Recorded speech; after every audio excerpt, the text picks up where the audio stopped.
Bueno, buenas tardes a todos. Espero que hayan podido picar algo antes de continuar con el evento, que lo estén disfrutando. Bueno, yo quiero presentarlos completo con un poco más de información del currículum de cada uno, así se puede entender el ámbito en el que se van desarrollando y la charla creo que va a tener un poco más de sentido. Tamara Lasnik es directora general de Acceso a la Información y Gobierno Abierto de la Ciudad de Buenos Aires, es abogada por la Universidad de Buenos Aires, candidata a magíster en Administración y Políticas Públicas por la Universidad de San Andrés.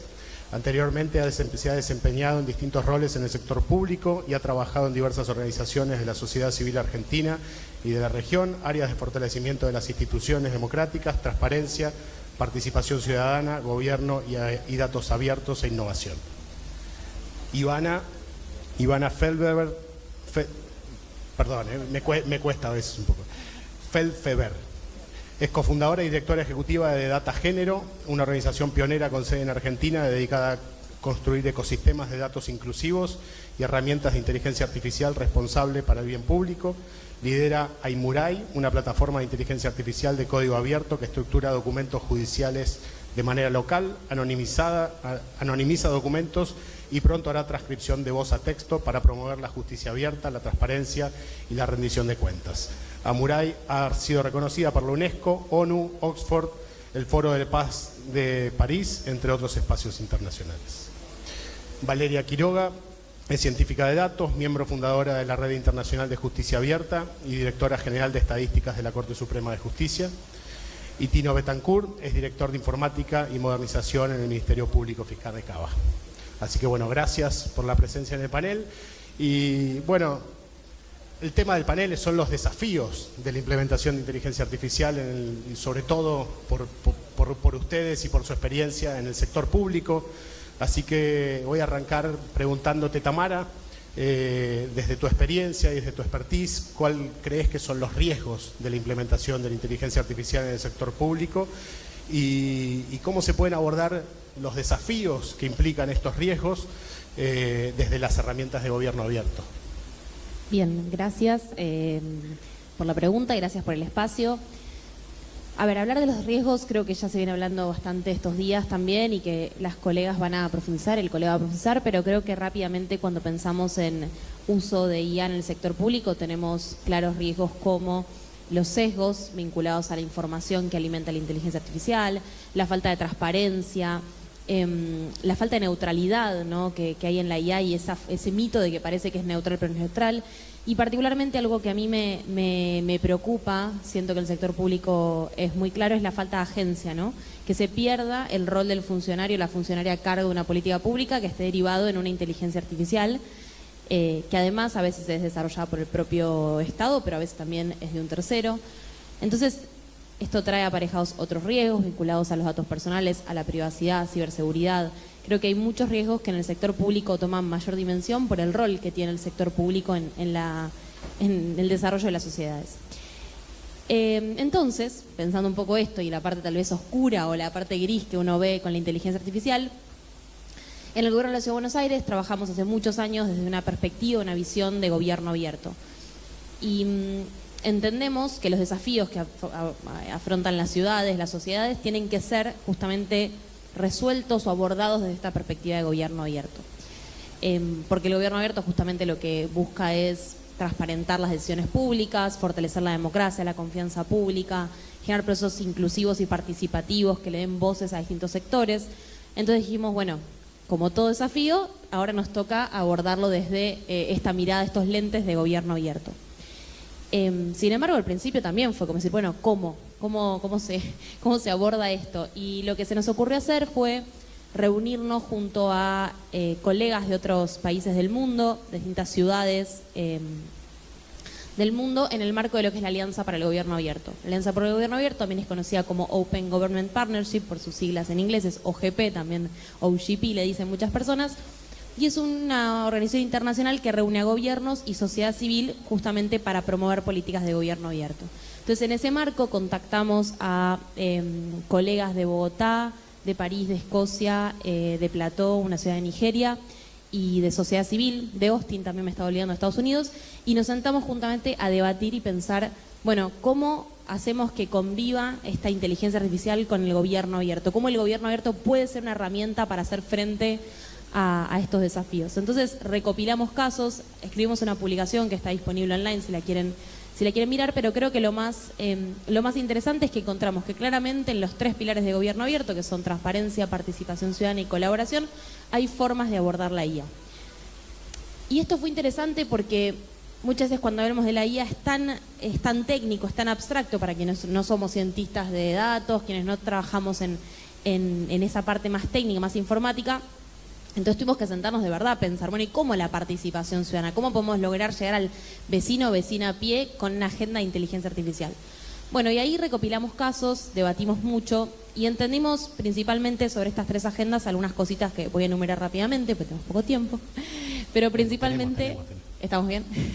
Principalmente con respecto a transparencia, lo que identificamos es que hay un camino muy claro en 2 agendas. Uno tiene que ver con la transparencia algorítmica, es decir, mejorar la explicabilidad de las decisiones que están automatizadas en los gobiernos para que cualquier persona sepa cómo están tomadas las decisiones basadas en IA. Por otro lado, lo que tiene que ver con la transparencia en las contrataciones de IA u otras tecnologías, para poder hacer un seguimiento, conocer, bueno, cuál es esa contratación que llevó a que se use IA en el gobierno. Y esto entendiendo que garantizando un monitoreo ciudadano, una posibilidad de la ciudadanía de entender, permite una mayor confianza también, ¿no? Y sacar esta idea de la falta de agencia que les decía, ¿no? Siempre hay un funcionario atrás que explica cómo se toman las decisiones.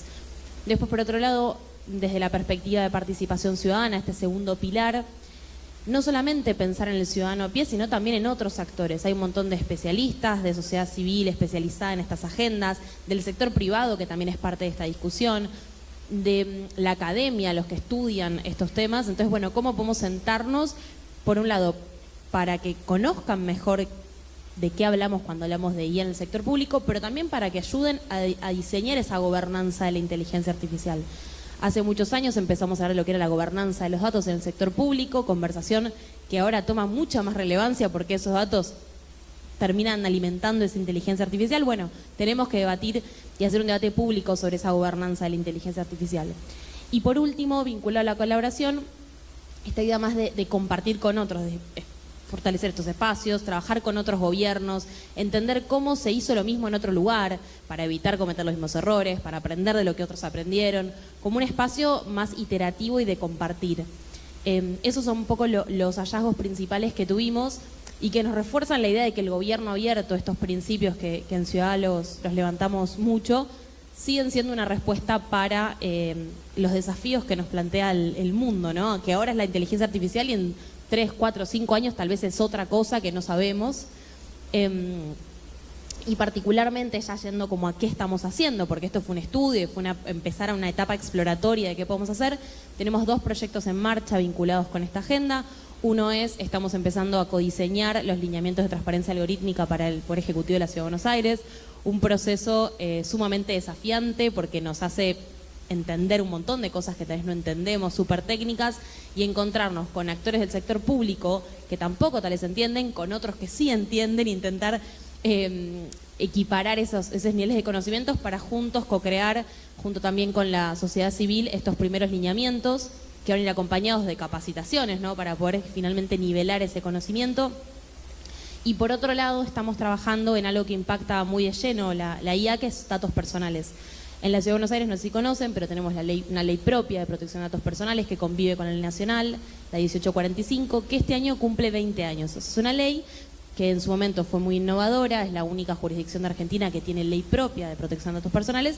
Sin embargo, con todo lo que pasó en los últimos 20 años, está un poco atrasada tal vez en tecnologías. Entonces estamos trabajando en un proceso también colaborativo abierto para repensar esa ley, repensar formas de implementar esa ley, teniendo en cuenta este desafío que nos plantea la IA. Y le van a ganar a Nación, que seguimos teniendo la misma ley desde el... Espero que no, espero que 2000. todos podamos actualizarla, ¿no?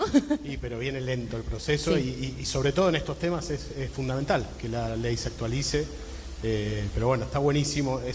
Yo me imagino que la cantidad de desafíos no te dan los 5 minutos que yo te dije que tenías, porque es súper complejo. Me imagino que por un lado tenés los datos que tienen que estar en condiciones, tienen que estar bueno, anonimizados, como ahora vamos a ver, o en algún proceso que permita que, primero, con qué sistema de inteligencia artificial estamos usando, la contratación, la definición, dónde se gestiona, funciona en el exterior, funciona local en Argentina, decisiones de soberanía, ¿no? Desde el gobierno que son complejas, sobre todo cuando, bueno, la mayoría de los grandes LLMs, como mostraba Juan Corbalán en su sistema, están afuera, ¿no? Bueno, muchísimas gracias, Tamara. Tino, te iba a preguntar, perdón, no Estaba pensando en lo que decía porque es muy interesante, así que... Bueno, ahora te viene a vos, ¿no? Vos sos director de informática. Así es. Entonces, pienso, bueno, ¿cuáles son los desafíos desde ese rol? Porque es un rol mucho más técnico y justamente un poco de esto de lo que hablábamos, entiendo que hay desafíos de gobernanza y después hay desafíos técnicos desde el punto de vista del director de informática que, bueno, probablemente sean sumamente relevantes junto con el resto de la gobernanza.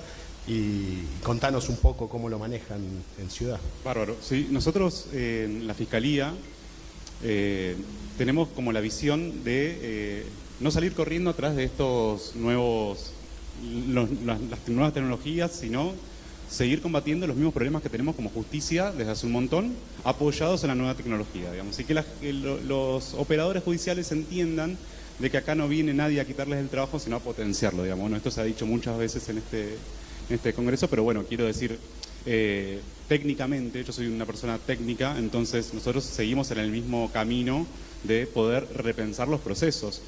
Y repensar los procesos con estas nuevas herramientas, digamos. Así también entendemos de que si nosotros no capacitamos a los usuarios en cómo utilizar, digamos, lo importante que es que esté anonimizado, dónde se almacenan los datos, o incluso cuando nosotros hacemos una contratación de una empresa para resolver determinada problemática y no contemplamos qué datos les estamos dando, también estamos un poco ensuciando la herramienta, digamos, porque desde el punto de vista de la seguridad informática, digamos, todo es posible. Entonces, sería poco prudente de nuestra parte empezar a salir a vender productos o a presentar productos que no cumplan con los estándares éticos que tiene la organización, digamos, o que pretendemos que tengan, digamos, ¿sí? En este sentido, desde la Fiscalía, que tenemos un gran camino ya recorrido gracias al gran Juan Corbalán, que nos introdujo con Prometea en la Fiscalía. O sea, ahora venimos trabajando esto hace un montón y seguimos pensando que el gran desafío técnico es repensar esos procesos para poder combatirlos individualmente, digamos. Técnicamente lo que hacemos es relevamos los procesos complejos de las unidades fiscales y generamos un solo archivo de modelo que resuelve ese problema puntual, digamos. ¿Sí? Por ejemplo, no sé, clasificación de casos, lo que sea, digamos. Entonces ese modelo es un modelo muy chiquito, que no tiene datos, que son solo unos y ceros, por así decirlo, que al presentarle un set de datos me devuelve otro set de datos con una predicción, digamos. Eso es data learning, o sea, es ciencia de datos, lo hacen ingenieros y es muy óptimo. Bueno, así con todas las unidades fiscales, lo que intentamos hacer es que se generen naturalmente una red neuronal en donde sí podamos meter un LLM más adelante y que haga esa consulta a esos pequeños modelos óptimos. Porque muchos de nuestros productos, por ejemplo, algo que yo venía a hablar hoy, también era de CIPAR, que es un sistema de identificación de pedofilia, de donde hay imágenes de abuso sexual infantil. No podemos enviar esa imagen nuevamente a la nube, no podemos disponibilizarla a una empresa, digamos, es grave. Entonces, ¿cómo técnicamente resolvemos eso, digamos? Esos son los desafíos gigantes. ¿Podés contar un poco cómo funciona CIPAR? Sí, claro. CIPAR recibe los reportes de NSMEC, todas las empresas tecnológicas estadounidenses tienen la obligación de reportar las violaciones de datos o las imágenes que encuentren o los chats, etcétera, al NSMEC. El NSMEC se encarga de repartir eso por IP o por algún dato de geolocalización a todas las partes del mundo, a todos los países. Acá en la Argentina la Fiscalía es la representante del NSMEC. Nosotros nos encargamos de traspasar esos casos a las provincias o a los municipios donde se detecta el... De acuerdo al IP que es informado. Exactamente. Alrededor de 700 casos por día tenemos reportados. Wow. Llegan 1500, que muchos son memes también generados por IA o contenido generado por IA, entonces se abre otra discusión de cómo llevar justicia, digamos, si no nos daría el tiempo para discutir y no sé si está resuelto. Bueno, entonces cuando llega el reporte del NCMEC, nosotros tenemos como alerta que nos dicen, che, tenemos que operar esto rápidamente porque hay una víctima en riesgo. Quizás ahí en cuestión de horas, minutos, puede significar una víctima salvada o un agresor detenido. Entonces, bueno, anticipar lo que hacemos es aplicar inteligencia artificial para toda la parte de alerta, digamos, a toda la parte que le permita al fiscal actuar más rápido, ¿sí? Frente a estos casos, digamos. Porque 700 casos son un montón de casos y a veces la infraestructura humana no alcanza. Entonces, lejos de estar temerosos de la inteligencia artificial, los operadores judiciales quieren que la inteligencia artificial les facilite esas herramientas para que ellos puedan operar más rápido, digamos. Y obviamente ahí salvar a una víctima, digamos, ¿no? Seguro. Y un poquito más, voy a ser un poquito más técnico, digamos, también hoy por hoy empieza a pasar de que, bueno, nada, o sea, en cualquier plataforma digital, tienda nube, Mercado Libre, etcétera, se encuentran reportes de abuso sexual infantil. Entonces es muy importante no solo ver qué nos reportan, sino también empezar a nosotros a generar esos vectores de información para que estas grandes redes delictivas se enteren de cosas o de puntos que pueden estar impactando en el país, digamos. Entonces podemos actuar en consecuencia mucho más unidos, digamos. Y ese es un gran desafío técnico, digamos. ¿Cómo pensamos esto que estamos haciendo, esta red neuronal que queremos armar, de una manera tan genérica que pueda ser exportable? Porque acá también estamos mucho haciendo lo mismo. Entonces, cuando vamos a hacer nosotros nuestro modelo, queremos que pueda ser utilizado en cualquier parte del mundo, porque, de nuevo, digamos, las características son unos y ceros. O sea, eso es lo que define el modelo. Entonces, tenemos que ser responsables, por ejemplo, en evitar sesgos durante el entrenamiento, que estos modelos de deep learning sean exactos, y que no cumpla que no se vaya para algún punto del dato que no se pueda analizar, digamos. Y eso es un poco lo que desde la Fiscalía tenemos que llevar adelante, digamos. Sí, complejo. Y tienen procedimientos para hacer pruebas y validaciones y tratar de ir detectando los sesgos que pueda llegar a tener la información. Sí, tal cual. De hecho, o sea, la gran ventaja, por así decirlo, es que nosotros tenemos muchos datos de hace mucho tiempo, y hace mucho tiempo que los estamos guardando de una manera consciente. Legible. Claro. Entonces, hoy por hoy, para nosotros no es tan difícil decir, che, necesitamos resolver esto. Bueno, tengo un set de datos que no tiene por qué tener un nombre, porque no resuelve el tema del nombre de la persona. O sea, no hay una cuestión de identidad ahí. Es una cuestión de cómo ese nombre interactúa, o esa persona o ese individuo interactúa en el set de datos, digamos. Entonces, poco importa la identidad en este punto, sino todos los otros datos que acompañan esa decisión que tiene que tomar, digamos. Y bueno, en ese sentido también nos sirvió un montón para alivianar la carga de datos que tenemos como Fiscalía, porque imagínense que llegan millones de reportes, fotos, videos, cámaras de seguridad. Entonces, cuando aplicamos un modelo, digo, o sea, si va a tardar 10 horas en darme una respuesta, tampoco me sirve mucho. Entonces lo que tengo que hacer es empezar a ver qué datos de eso me sirven, digamos.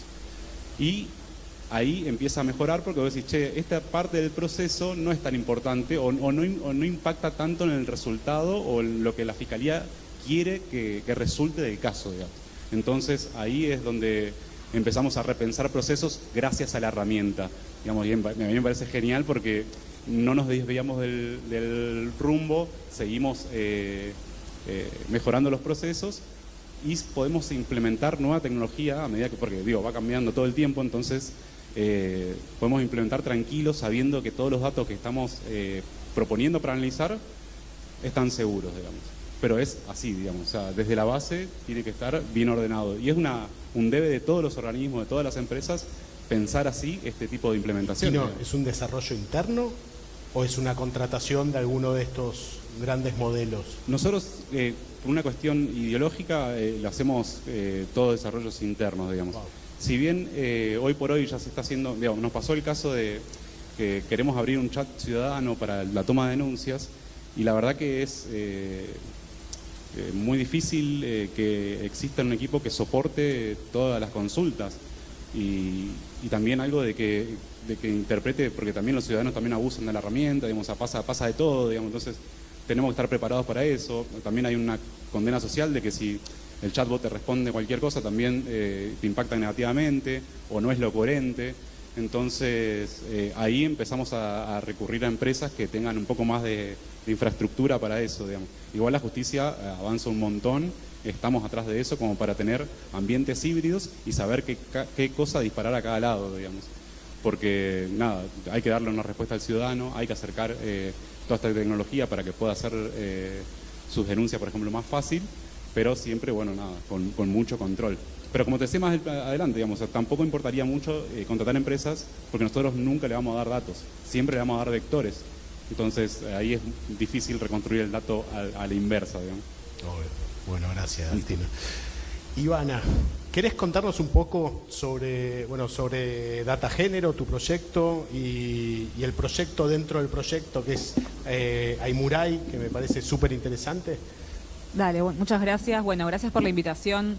Es súper relevante todo lo que están diciendo. Me parece que es clave pensar en proyectos vinculados a la inteligencia artificial que den en la tecla de lo que hace falta a nivel gobierno, a nivel población, y que no sean simplemente IA por IA.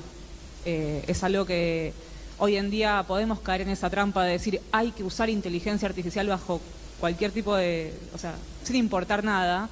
Y no, la verdad que desde Data Género, que es una asociación civil sin fines de lucro, tuvimos la oportunidad de pensar en 2021, antes de ChatGPT, en cómo implementar una inteligencia artificial en el sector público que cumpla con todos los requisitos de lo que creemos que debería ser la IA en el sector público. Por ejemplo, esto que veníamos hablando de que los modelos sean locales, que estén instalados en los servidores, por ejemplo, judiciales, y que los datos que los modelos utilizan para anonimizar, armar bases de datos, armar resúmenes, pasar de voz a texto, todo lo que está haciendo y va a hacer Aimuray, se procesen localmente.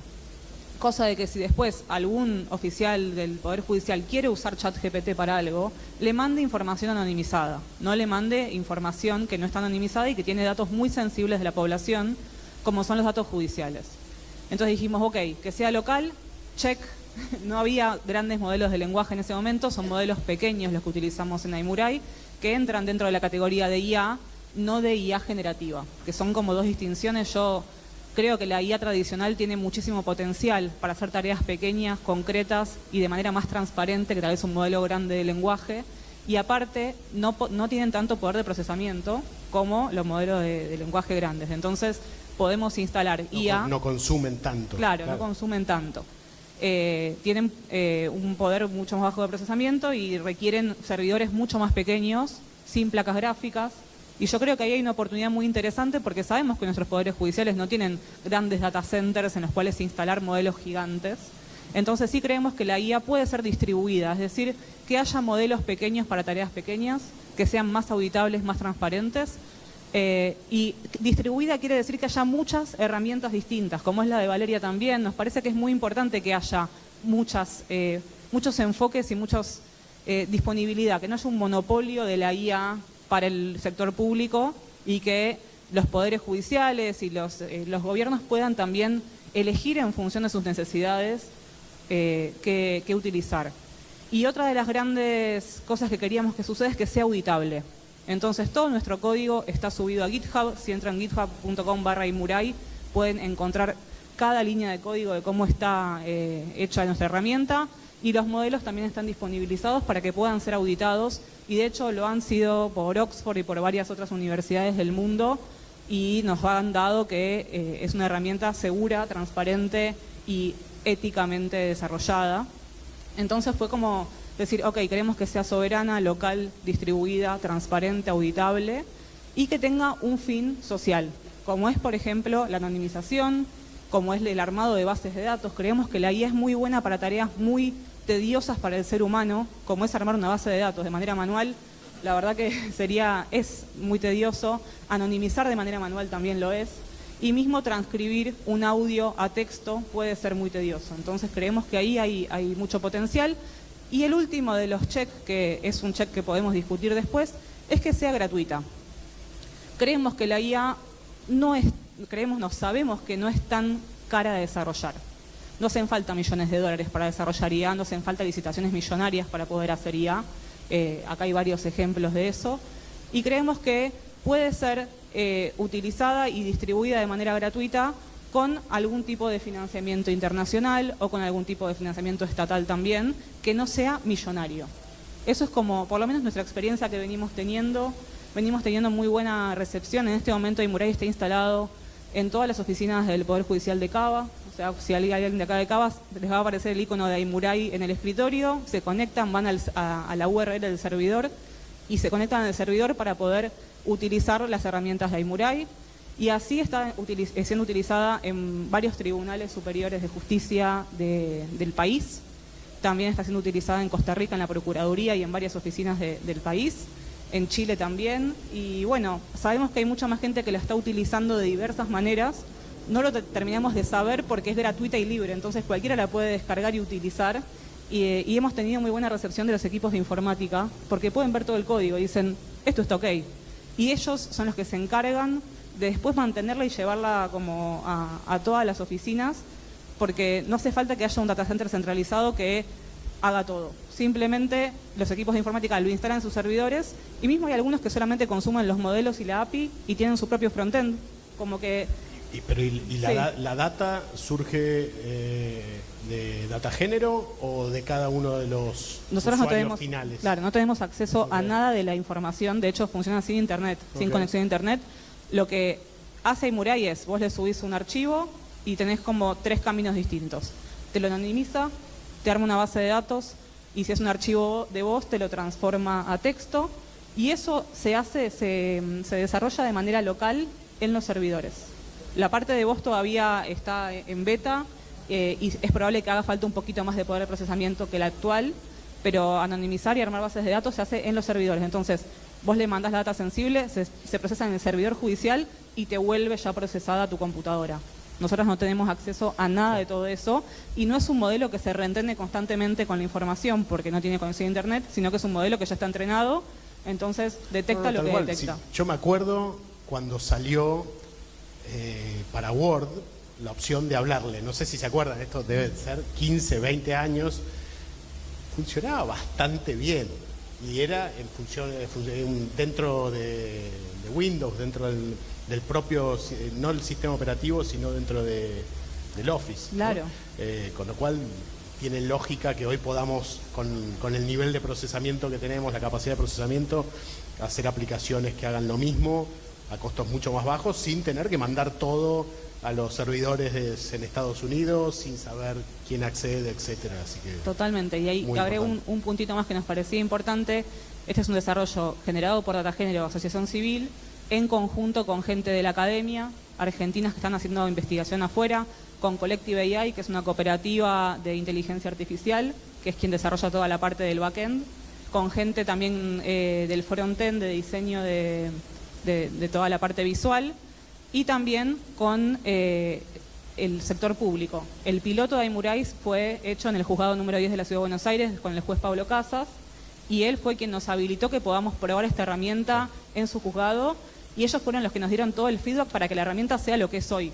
No es que les revoleamos una herramienta, úsenla y vean cómo les va, sino que fue un proceso de co-creación con ellos también. Entonces, ese check de que sea academia, sociedad civil, sector público, sector privado y también organismos internacionales, porque es lo que está sosteniendo la herramienta, hace que tenga una riqueza y una potencialidad muy importante en nuestro caso. Bueno, felicitaciones. Gracias. Bueno, vale. Uno de los temas y de los riesgos que se vienen hablando en el evento es el tema de los datos personales, ¿no? ¿Dónde los ponemos?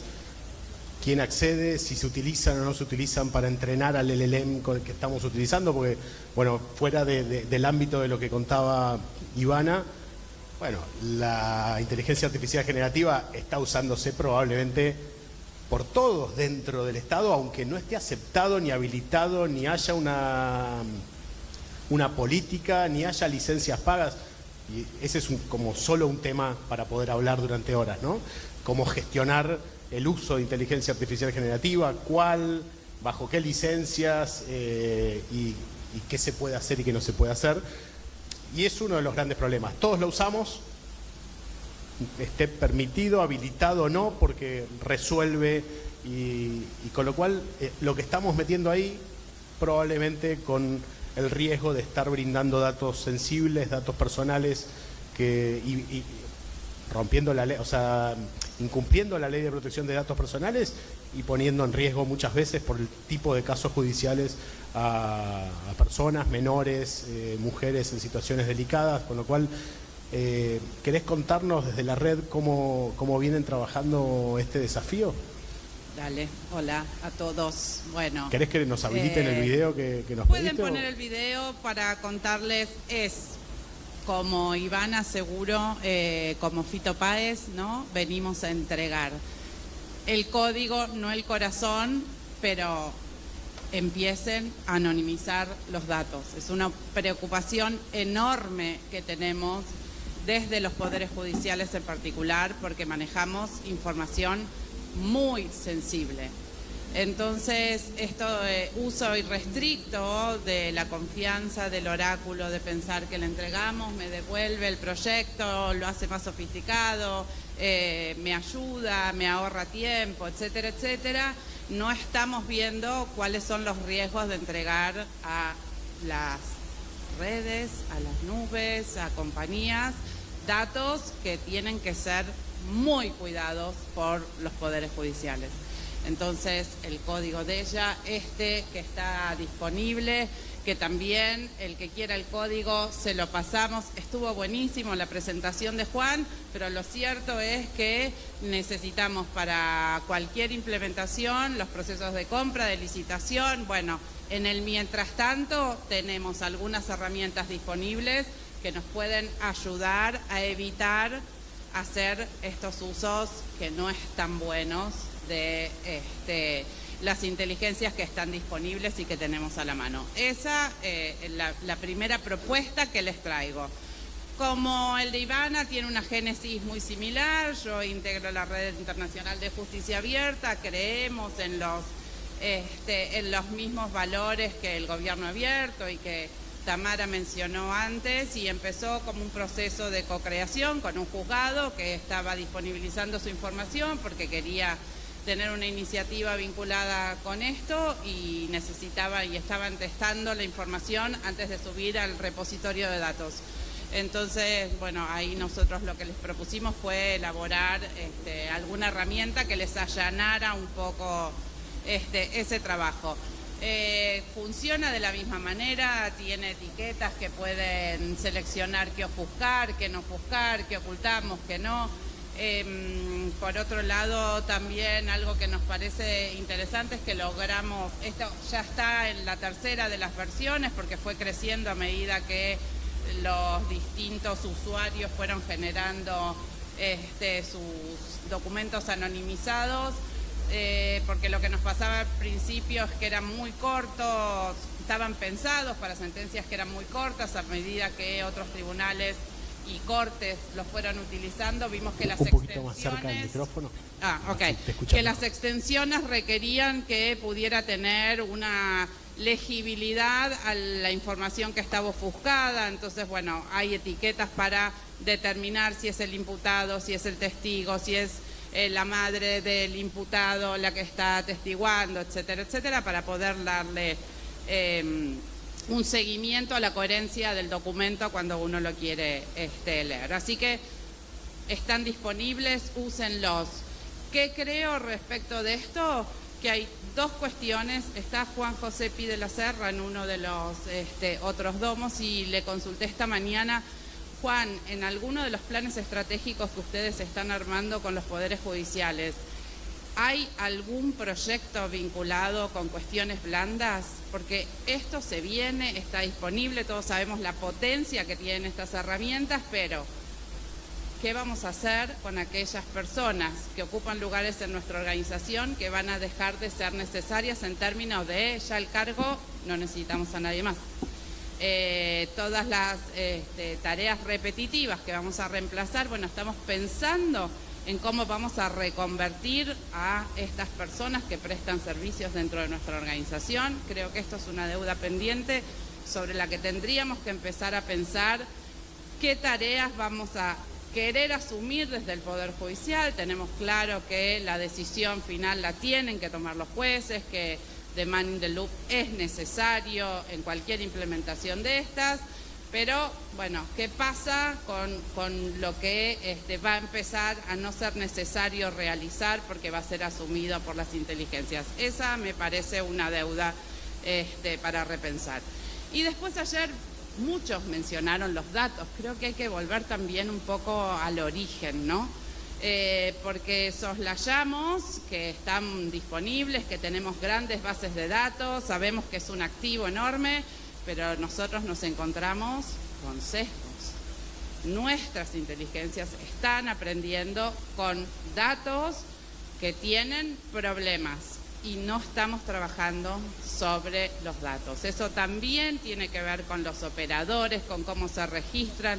Hay que capacitar, hay que alfabetizar. Me parece que todo este costado está como débil en términos de las implementaciones y de los horizontes que tenemos por delante para trabajar con estas cuestiones.